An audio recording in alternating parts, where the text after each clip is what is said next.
చైతన్య ప్రసారం. నమస్కారం. మన ధర్మం కార్యక్రమానికి స్వాగతం. ఇవాళ మన ధర్మం కార్యక్రమంలో మన ధర్మ సందేహాల్ని నివృత్తి చేసేందుకు మనతో పాటు ఉన్నారు ప్రముఖ ఆధ్యాత్మికవేత్త బ్రహ్మశ్రీ గడ్డమనుగు రామకృష్ణమూర్తి గారు. గురుగారు నమస్కారం. శ్రీమాత్రే నమః. గురుగారు, సుదాముడు శ్రీకృష్ణుడి బాల్య స్నేహితుడు. శ్రీకృష్ణుడి స్నేహితుడైనప్పటికీ ఆయన దరిద్రానికి కారణం ఏమిటి? ఆయనకి కుచేలుడు అనే పేరు ఎలా వచ్చింది? సుదాముడు శ్రీకృష్ణుడు ఇద్దరు బాల్య స్నేహితులు. సాందీప మహర్షి దగ్గర విద్యాభ్యాసం చేస్తూ ఉండేవారు. సాందీప మహర్షి భార్య వారిద్దరిని సొంత బిడ్డలలాగా ఆదరిస్తూ ఉండేది. వారికి కావలసినటువంటి వసతులన్నీ ఏర్పాటు చేస్తూ ఉండేది. ఒకరోజు శ్రీకృష్ణుడు ఆశ్రమానికి కావలసిన దర్భలు మొదలైనవి తీసుకువద్దామని అరణ్యంలోకి వెళ్ళాడు. అపరాహ్నమవుతోంది, ఆకలితో బాధపడతాడని ఆ తల్లి సుదాముడికి కొన్ని అటుకులనిచ్చి పంపించింది. ఆ అటుకులను తీసుకుని వెళుతున్న సుదాముడికి మధ్యలో బాల్యచాపంతో వాటిని ఆరగించాలన్న బుద్ధి కలిగి కృష్ణుడికి ఇవ్వకుండా తానే వాటిని ఆరగించాడు. అనంతరం కృష్ణుడి తిరిగి ఆశ్రమానికి వచ్చారు. వారి విద్యాభ్యాసం అయిపోయిన తరువాత ఎవరి నిజ నివాసాలకు వాళ్ళు వెళ్ళిపోయారు. ఇలా పరద్రవ్యాన్ని తాను స్వీకరించిన పాపం కారణంగా సుదాముడు కుచేలుడిగా మారిపోయాడు. కుచేల అన్న శబ్దానికి మురికి వస్త్రాన్ని, చిరిగిన వస్త్రాన్ని ధరించినవాడు అని అర్థం. అప్పటిదాకా కృష్ణుని సాంగత్యంతో సాందీపని మహర్షి యొక్క ఆశ్రమంలో అద్భుతమైన జీవనం గడిపిన సుదాముడు చేసిన పాపం కారణంగా దరిద్రుడిగా మారాడు. దరిద్ర బాధతో బాధపడుతున్న కుచేలుడితో అతని భార్య, నీ మిత్రుడైన శ్రీకృష్ణుడు ఉన్నాడు, అతనిని సహాయం అర్థించమంటూ సలహా చెప్పింది. మిత్రుడి దగ్గరికి వెళ్ళేటప్పుడు భగవద్రూపంగా తాను భావిస్తున్నటువంటి ఆ కృష్ణుణ్ణి ఆరాధిస్తున్నటువంటి నేపథ్యంలో నివేదనకు ఏమైనా తీసుకువెళదామని ఆలోచన చేసి అటక మీద ఉన్న అటుకులను మూటగట్టుకుని ద్వారకకు బయలుదేరాడు. కుచేలుణ్ణి చూడగానే ఆనందంతో ఎదురేగి ఆహ్వానించి ఉచిత ఆసనమిచ్చి అర్ఘ్యపాద్యాదులిచ్చి గౌరవించాడు శ్రీకృష్ణుడు. కుచేలుడు తెచ్చినటువంటి అటుకులను ఇవ్వటానికి సందేహిస్తున్నటువంటి సమయంలో తానే ఒక గుప్పెడు స్వీకరించాడు. ఎప్పుడైతే పరమాత్మ ఒక గుప్పెడు అటుకులను ఆ కుచేలుడి నుంచి స్వీకరించాడో అప్పుడు అష్టైశ్వర్యాలు ఆయన సొంతమయ్యాయి.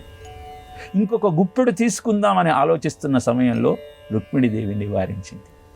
ఈ కథ ఏం చెబుతోంది అంటే, ధనాన్ని సముపార్జన చెయ్యాలి అని భావించే నీవు దానం చేయటం నేర్చుకో. పరద్రవ్యాన్ని ఆశించకు, అది పామై నిన్ను కాటేస్తుంది. సుదాముడి లాంటి వాడే కృష్ణుడికి ఇవ్వాల్సినటువంటి అటుకులను తాను స్వీకరించిన కారణాన అవస్థల పాలైతే సామాన్యులమైన మనం ఎన్ని కష్టాలు పడాల్సి వస్తుందో. కనుక అదాన దోషేణ భవే దరిద్రః, దరిద్ర దోషేణ కరోతి పాపం, పాపాత్ అవశ్యం ప్రవశంతి నరకం, పునర్దరిద్రం పునరోపి నరకం అన్న పురాణ వాక్యాన్ని గుర్తుపెట్టుకొని దానం చేయటం నేర్చుకుందాం. పక్కవాడి సుఖం కోసం పరితపించే లక్షణాన్ని పెంపొందించుకుందాం.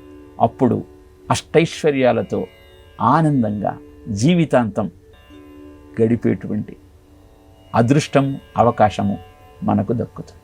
ఈ సత్యాన్ని తెలుసుకుంటూ జీవితాన్ని సుసంపన్నం చేసుకునే ప్రయత్నం చేద్దాం. గురువుగారు, శివస్వరూపాలలో శరభావతారానికి ఎంతో ప్రత్యేకత ఉంది. ఈ అవతార వైశిష్ట్యం ఏంటో తెలియజేస్తారా? హిరణ్యకశిపుడు బ్రహ్మదేవుడి గురించి కఠోరమైన తపస్సు చేసి గాలిని గుంభినగ్ని నంబువల నాకాశస్థిలం దిక్కులన్ రేలన్ ఘస్రములం దమ ప్రబల భూరిగ్రాహ రక్షోముగ వ్యాళాదిత్య నరాది జంతు కలహ వ్యాప్తిన్ సకల అస్త్ర శస్త్రాళిన్ మృత్యువు లేని జీవనము లోకాధీశ ఇప్పింపవే అంటూ వరాలు అడిగాడు. తథాస్తు అన్నాడు బ్రహ్మదేవుడు. ఈ హిరణ్యకశిపుడికి విష్ణు భక్తుడైన ప్రహ్లాదుడు జన్మించాడు. నిరంతరము విష్ణునామ స్మరణతో తనకు అసౌకర్యాన్ని కలుగజేస్తున్న ప్రహ్లాదుడిని చూచి ఆగ్రహోదగ్రుడయ్యాడు హిరణ్యకశిపుడు. ఎక్కడున్నాడు రా నీ శ్రీహరి అంటూ గద్దించి అడిగాడు. హరి సర్వాకృతులు గలండని ప్రహ్లాదుండు భాషింప సత్వరమే ఎందు లేడు లేడని దైత్యుండు తర్జింప శ్రీ నరసింహాకృతి దాల్చే అచ్యుతుడు నానాస్థావర జంగమోత్కర గర్భంబుల అన్ని ప్రదేశంబులన్. ప్రహ్లాదుడి మాట నిజం చేయటం కోసం నరసింహావతారం దాల్చి అక్కడున్న ప్రతి వస్తువులో నిబిడీకృతై నిరీక్షిస్తూ కూర్చున్నాడు పరమాత్మ. స్తంభం నుంచి హిరణ్యకశిపుడు చేసిన గదాఘాతంతో బయలుపడ్డాడు. హిరణ్యకశ్యపుణ్ణి సంహరించాడు. కానీ తన భక్తుణ్ణి హింసించినటువంటి ఆ సంఘటన అతని ఉగ్రరూపానికి కారణమైంది. ప్రళయార్క బింబంబు పగది ఒప్పును కాని నింబోము పూర్ణేందు నిభము కాదు. అది ప్రళయకాలంలో సూర్యచేదస్సుతో మండిపోతూ ఆగ్రహంతో ఊగిపోతున్న స్వామిని గుర్తు చేస్తోంది. కానీ కరుణతో కటాక్షించేటువంటి స్వామి యొక్క సహజ లక్షణాన్ని ప్రదర్శించటం లేదు. అక్కడున్న దేవతలు, యక్షులు, కిన్నెరులు, కింపురుషులు అంతా ఏం చేయాలో తెలియక శివుడిని ఆశ్రయించారు. భయంకరమైన ఆయన ఉగ్రతాపం చల్లారటం లేదు. ఎలా అయినా ఆయనను ప్రసన్నుణ్ణి చేసేటువంటి పద్ధతి మీరే చెప్పాలి అనగానే శివుడు వీరభద్రుణ్ణి స్మరించాడు. అభ్రంలిహాదభ్ర విభ్రమాభ్రమ భ్రమకృణీల దీర్ఘ శరీరమమర ఒక భయంకరమైన స్వరూపం శివుడు ముందు ప్రత్యక్షమైంది. నరసింహస్వామిని మాటలతో ప్రసన్నం చేసుకో, లేదంటే నీ సూక్ష్మదేహంతో ఆ స్వామి సూక్ష్మదేహాన్ని, నీ స్థూల దేహంతో ఆ స్వామి స్థూల దేహాన్ని అనుసంధానం చేసి ఆ స్వామిని నిజస్థితికి తీసుకురమ్మంటూ శివుడు వీరభద్రుణ్ణి ఆదేశించాడు. వీరభద్రుడు నృసింహస్వామి దగ్గరకు వెళ్ళి ఉగ్రం వీరం మహావిష్ణుం జ్వలంతం సర్వతోముఖం నృసింహం భీషణం భద్రం మృత్యోర్మృత్యుర్నమామ్యహం అంటూ నమస్కారం చేసి అనునయ వాక్యాలతో ప్రసన్నం చేసుకునే ప్రయత్నం చేశాడు. కానీ భక్తుణ్ణి హింసించిన దృశ్యం స్వామి మదిలో మెదులుతూ ఉండటంతో పరవశుడై తన నిజస్థితికి రాలేక ఆగ్రహంతో ఊగిపోతున్న నృసింహస్వామికి నిజస్థితిని కల్పించాలని వీరభద్రుడు తాను కూడా పక్షిముఖము మృగదేహంతో ఆ స్వామితో తలపడ్డాడు. ఎప్పుడైతే గరుడుడి ముఖంతో తన ముక్కుతో ఆ నృసింహస్వామి యొక్క ముఖాన్ని స్పృశించాడో వెంటనే ఆ నృసింహావతారం ప్రసన్నమై ప్రజలను కటాక్షించింది. ఈ విధంగా ఏ అవతారమైతే పక్షిముఖంతో త్రినేత్రాలతో మృగ శరీరంతో ఆవిర్భవించిందో అదే శరభావతారం. అందుకే ఉగ్రత్వానికి శరభావతారాన్ని నిదర్శనంగా చెబుతారు. ప్రసన్నం చేసుకుని ప్రయత్నాలను సఫలం చేసుకోవాలి అంటే శరభుణ్ణి ఆశ్రయించి ఆరాధిస్తారు. అదే శరభావతారంలోని అంతరార్థం. శివపురాణంలో ఈ వృత్తాంతమంతా విపులీకరించారు వ్యాస భగవానుడు. గురువుగారు, విష్ణు స్వరూపాలలో ఒక రూపం వరదరాజస్వామి. ఈ స్వరూప ఆవిర్భావ నేపథ్యంగా ఉన్నటువంటి విశేషాలు ఏంటో తెలియజేస్తారా? అయోధ్య, మధురామాయ, కాశీ, కాంచీ, అవంతిక, పురి, ద్వారావతి చైవ సప్తయిత మోక్షదాయకా అని 7 మోక్షద్వారాలలో కాంచీ క్షేత్రం ప్రముఖమైనది. ఇక్కడ అమ్మవారు కామాక్షి రూపంలో, శివుడు ఏకాంబరేశ్వర రూపంలో, శ్రీ మహావిష్ణువు వరదరాజస్వామి రూపంలో ప్రజలను కటాక్షిస్తూ ఉంటాడు.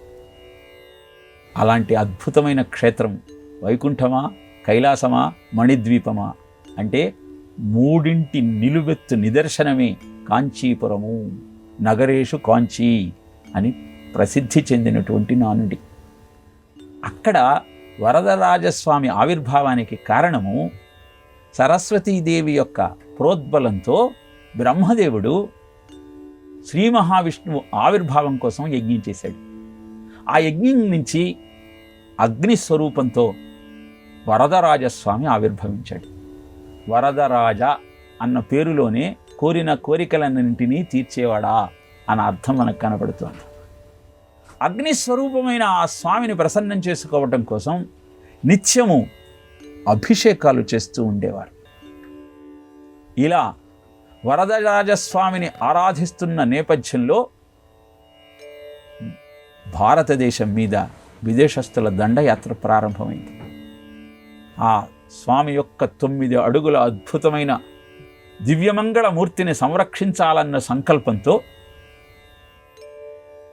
ఒక పేటికలో ఆ విగ్రహాన్ని భద్రపరిచి కోనేటిలో సంరక్షించారు. అనంతరం కోనేటి నుంచి 40 సంవత్సరాల తర్వాత బయల్పడినటువంటి ఆ దివ్యమంగళ మూర్తికి 48 రోజులు యజ్ఞ యాగాది క్రతువులన్నీ సమర్పించి అప్పటి నుంచి 40 సంవత్సరాలకు ఒక్కసారి ఆ స్వామిని 48 రోజుల పాటు భక్తుల సందర్శనం కోసం ఆ ఆలయంలో ఉంచుతూ తరువాత తిరిగి ఆ కోనేటిలో సంరక్షిస్తూ ఉన్నారు. 1979లో 48 రోజుల అద్భుతమైన స్వామి దర్శనం అందరికీ అందితే మళ్ళీ 2019వ సంవత్సరంలో ఆ స్వామి దర్శనం మనకు కలిగింది. మళ్ళీ 40 సంవత్సరాల తర్వాత 48 రోజుల పాటు ఆ స్వామి దర్శనం కోసం వేచి చూస్తూ ఆయనను తలుచుకుంటూ వరదరాజస్వామి యొక్క అద్భుతమైన మాహాత్యాన్ని గుర్తు చేసుకుంటూ జీవితాన్ని ధన్యం చేసుకునే ప్రయత్నం చేద్దాం. గురువుగారు, లింగ స్వరూపానికి ఎన్నో వ్యాఖ్యానాలు ఉన్నాయి. అసలు శివలింగం అనే శబ్దానికి నిర్వచనం ఏమిటి? లింగ ఆవిర్భావము బ్రహ్మ విష్ణువు మధ్య నేను గొప్ప అంటే నేను గొప్ప అన్న వివాదం బయలుదేరినప్పుడు ఉద్భవించింది. అలా ఆవిర్భవించిన ఆ తేజోస్తంభమే అరుణాచలంలో అరుణాచలేశ్వరుడిగా పూజలు అందుకుంటూ ఉన్నారు. లింగము అన్న శబ్దానికి అనేక వ్యాఖ్యానాలున్న నిరుక్తి నిర్వచనం ఏమిటి అంటే లయనాత్ లింగముచ్యతే లీయమానమిదం సర్వం బ్రహ్మణ్యేవాభిలీయతే అంటే అర్థము లయనాత్ ప్రపంచంలో ఉన్న చరాచర సృష్టిలో లీనమై ఉన్నది అని ఒక అర్థమైతే లీయమానమిదం సర్వం బ్రహ్మణ్యేవాభిలీయతే ప్రళయకాలంలో అంతరించిపోయేటువంటి తత్వము కలిగినటువంటి అన్నీ ఎవరిలో అయితే లీనమవుతాయో ఆ స్వరూపమే లింగంగా విభరణింపబడింది. మనకు ఈ నిర్వచనాలు వింటూ ఉంటే కాస్త ఆశ్చర్యం కలుగుతుంది. ఒక పక్క ప్రపంచంలో ఉన్న అన్ని జీవరాశులలో వ్యాపించి ఉన్నటువంటి చైతన్యము అని నిర్వచిస్తూ, ఇంకొక పక్క ప్రళయకాలంలో లీనమయ్యేవన్నీ ఎవరిలో లీనమవుతాయో అదే లింగము అంటూ చెబుతున్నారు. అదే హరిమయము విశ్వమంతయు హరి విశ్వమయుండు సంశయము పని లేదు హరిమయము కాని ద్రవ్యము పరమాణువు లేదు వంశపావన వింటే అంటూ భాగవతంలో శుకుడు పరీక్షిత్తుకు చెప్తే యోమాం పశ్యతి సర్వత్రా సర్వంచమై పశ్యతి తస్యాహం న ప్రణశ్యామి నచమేన ప్రణశ్యతి. ఎవరైతే అందరిలో నన్ను చూస్తారో నాలో అందరిని చూస్తారో వారికి నేను ఎప్పుడూ కనపడుతున్నాను అని శ్రీకృష్ణుడు భగవద్గీతలో చెప్పాడు. ఎవరు చెప్పినా ఒకే తత్వం. ఈ బ్రహ్మాండమంతా ఏ పంచభూతాలతో నిర్మాణమై ఉన్నదో ఆ పంచభూతాలే ఈ పిండాండంలోనూ ఉన్నాయి. నువ్వు కదలటానికి కారణమైన ఆ చైతన్యమే అంతా నిండి నిబిడీకృతమై ఉన్నది. కనుక లింగాన్ని దర్శించటము అంటే సృష్టి అంతా వ్యాపించి ఉన్నటువంటి ఆ శివతత్వాన్ని ఆరాధించటమే. ఇలా లింగము అన్న శబ్దానికి అన్నింటినీ తనలో కలుపుకునేది, అన్నింట్లో తాను కలసేది అన్నది నిర్వచనంగా మనం చెప్పుకోగలిగితే అద్భుతమైన భగవత్ తత్వాన్ని మనం గుర్తించిన వాళ్ళం అవుతాం. గురువుగారు, గణపతికి వికట రూప అనే నామం కూడా ఉంది. వికటనాథ గణపతి స్వరూప వైశిష్ట్యం ఏంటో తెలియజేస్తారా? స్వకట జాతమదాశ్రిత జంభర ప్రకట కూజిత నాదిత దిక్తటం నికట వాసిను మేక రసావిను వికట చక్ర వినాయకమాశ్రయే అంటూ దేవతలంతా ఏ వికటనాథ గణపతిని కీర్తించారో ఆ వికటనాథ గణపతి కంచి క్షేత్రంలో కాయాధీశేశ్వర ఆలయానికి ఈశాన్య భాగంలో కొలువై ఉన్నాడు. వికట అన్న శబ్దానికి వికారము అని అర్థం కాదు. కటం అంటే హద్దు. మొత్తం హద్దును చెరిపివేసి అంతా వ్యాపించి ఉన్నవాడు అన్న అర్థంలో ఈ మాయామోహితమైన జగత్తు నుంచి నీకు విముక్తి కలిగించే తత్వము కలిగిన వాడు అని భాస్కర రాయలు వారు భాష్యం చేశారు. ఇలాంటి వికటనాథ గణపతిని ఎవరైతే ఆశ్రయిస్తారో వారు మాయ నుంచి బయటపడి ముక్తిని పొందగలుగుతారు. ఇహలోకంలో ఎదుర్కొంటున్న సమస్యలన్నింటినీ పరిష్కరించుకోగలుగుతారు. కాంచీ క్షేత్రంలో శివ కేశవ జగన్మాత స్వరూపాలను ప్రతినిత్యము ఆరాధించే ముందు ఈ వికటనాథ గణపతి పూజ చేసి ఆయనను ఆరాధించి అనంతరం వారిని ఆశ్రయించాలి. ఎందుకంటే శివపార్వతులు కూడా మొదట గణపతికి పూజ చేసే తమ కార్యక్రమాలు ప్రారంభిస్తారు కనుక ఇంతగా వికటనాథ గణపతి రూపానికి ప్రాధాన్యత ఉండటానికి కారణం ఏమిటి అంటే అక్కడ మిగతా గోపురాలలో కొలువై ఉన్నటువంటి వినాయకుడు మానవ ప్రతిష్టమైతే వికటనాథ గణపతి స్వయంభూ. పెద్ద చెవులు, నిర్మలమైన నేత్రాలు, చిన్న నోరు, ఆ నోటి మీద కూడా కరము అంటే తొండము, ఎలుక వాహనము. ఈ లక్షణాలన్నింటినీ మనం గమనించగలిగితే మాయామోహితమైన ఈ జగత్తు నుంచి మనకు ముక్తి ఆ స్వామి ఎలా ప్రసాదిస్తాడో అర్థమవుతుంది. పెద్ద చెవులు అంటే ఎక్కువగా విను, చిన్న నోరు అంటే తక్కువగా మాట్లాడు, నిర్మలమైన నేత్రము, ఎవరి ఆలోచన అయితే పవిత్రంగా ఉంటుందో వారి నేత్రాలు నిర్మలంగా ఉంటాయి. అలా పవిత్రమైన ఆలోచనతో నీ కార్యక్రమాన్ని నువ్వు కొనసాగించగలిగితే అప్పుడు నీకు ఎలుక వాహనంగా మారితే, ఎలుక అంటే ఆశకు చిహ్నం.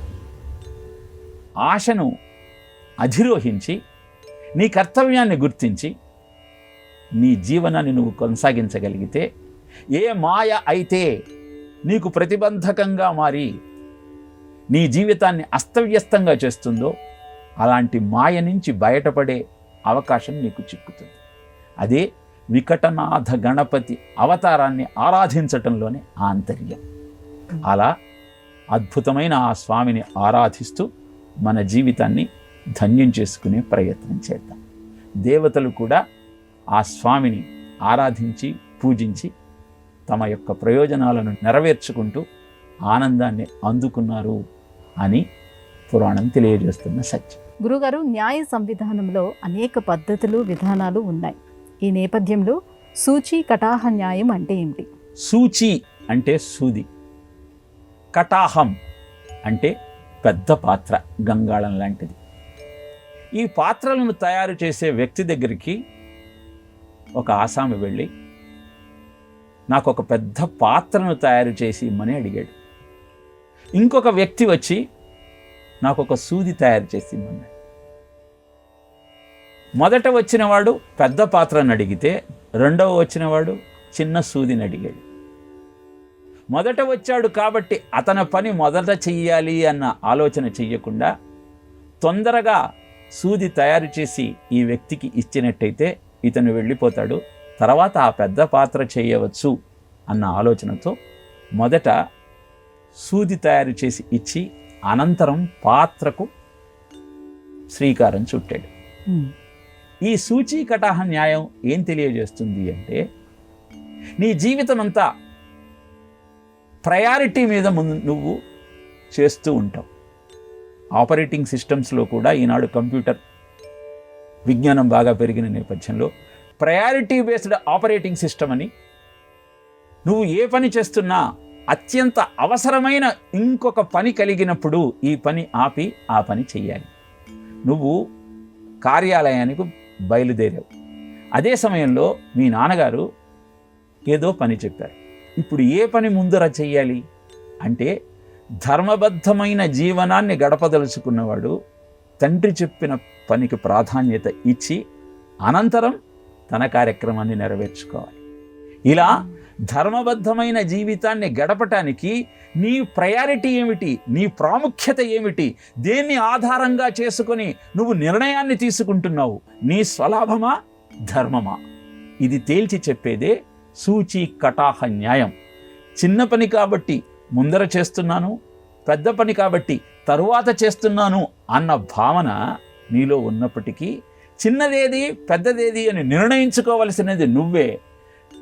పితృసేవ ప్రధానమా లేదా నీ కార్యనిర్వహణ నీకు ప్రధానమా? ఇది తెలుసుకొని ధర్మబద్ధమైన జీవనాన్ని కొనసాగించటం కోసం నీ ఆలోచనను సుసంపన్నం చేసుకోమని చెప్పేదే సూచి కటాహ న్యాయం. గురుగారు, ఈరోజు సూర్యోదయం నుంచి మరుసటి రోజు సూర్యోదయం వరకు ఆర్ష కాలమానం ప్రకారం ఒక రోజుగా పరిగణిస్తారు. అలాగే అర్ధరాత్రి 12 గంటల నుంచి మరుసటి రోజు అర్ధరాత్రి 12 గంటల వరకు ఒక రోజుగా ఆంగ్ల కాలమానం పరిగణిస్తుంది. ఇందులో శాస్త్రీయమైనది ఏది? ఈనాటి అర్ధరాత్రి నుంచి మరునాటి అర్ధరాత్రి 12 గంటల దాకా ఒక రోజు అని ఆంగ్లమానం చెబుతోంది. అందుకే డిసెంబర్ 31 నాడు 12 గంటలు కాగానే కొత్త సంవత్సరం వచ్చిందని పండుగ చేసుకుంటూ ఉన్నాం.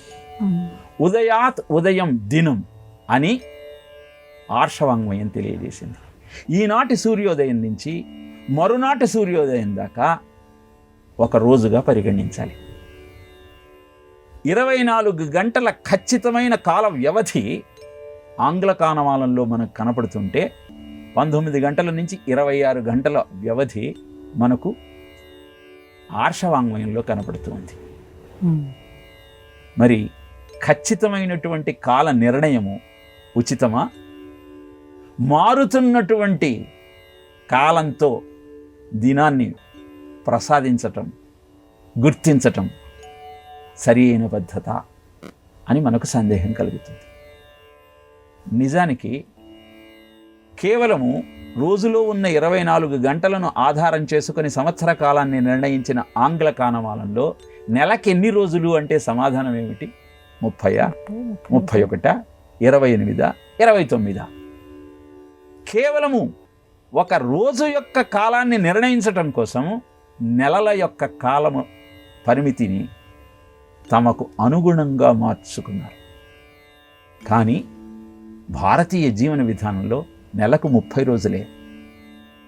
కాలమానంలో వచ్చే మార్పులకు అనుగుణంగా అధిక మాసాన్ని ఏర్పరచుకొని నెలకు 30 రోజులే అన్నటువంటి అద్భుతమైన నిశ్చితమైన సిద్ధాంతాన్ని మనకు తెలియజేశారు. గమనించాల్సిన ఇంకొక విషయం ఏమిటి అంటే, అసలు ఆర్షవాంగ్మయంలో చెప్పబడిన ఉదయాత్ ఉదయం దినం అన్న సిద్ధాంతానికి ఎందుకని కాలంలో మార్పు వస్తోంది, తిథి మారటంలో కాల వ్యవధిలో ఎందుకు మార్పు వస్తోంది అంటే, సూర్యుడి చుట్టూ భూమి వృత్తాకారంలో తిరగటం లేదు, అర్ధంగుళ్యాకారంలో తిరుగుతోంది. అలాంటప్పుడు వృత్తంలో కేంద్ర బిందువు నుంచి పరిధిలో ఉన్న బిందువులన్నీ సమాన దూరంలో ఉంటాయి. కానీ అంగుళ్యాకారంలో అది సాధ్యం కాదు. భూమి ఒక్కొక్కసారి దగ్గరికి వస్తుంది, ఒక్కొక్కసారి దూరంగా వెళ్తుంది. అందుకే సూర్య గమనాన్ని, భూమి సూర్యుడి చుట్టూ తిరిగేటువంటి కాలాన్ని గణించి కాల వ్యవధిలో మార్పును గమనిస్తూ నిజమైనటువంటి కాల నిర్ణయం చేయగలిగింది భారతీయ విజ్ఞానం మాత్రమే.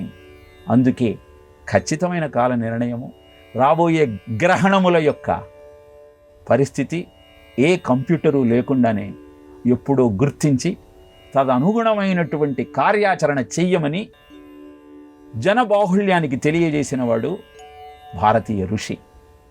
అందుకే ఉగాది నాడు చెప్పే పంచాంగంలో ఉండే వాతావరణ పరిస్థితులు మెట్రలాజికల్ డిపార్ట్మెంట్ వాళ్ళు తెలియజేసేటువంటి వాతావరణ పరిస్థితుల యొక్క సమతుల్యం చేసి పంచాంగంలో చెప్పబడేటువంటి ప్రిడిక్షన్సే చాలా సరిగా ఉన్నాయి, అవి 60 నుంచి 70% కరెక్ట్ అవుతున్నాయి అని ఆధునిక విజ్ఞానం కూడా ఒప్పుకుంటున్న సత్యం.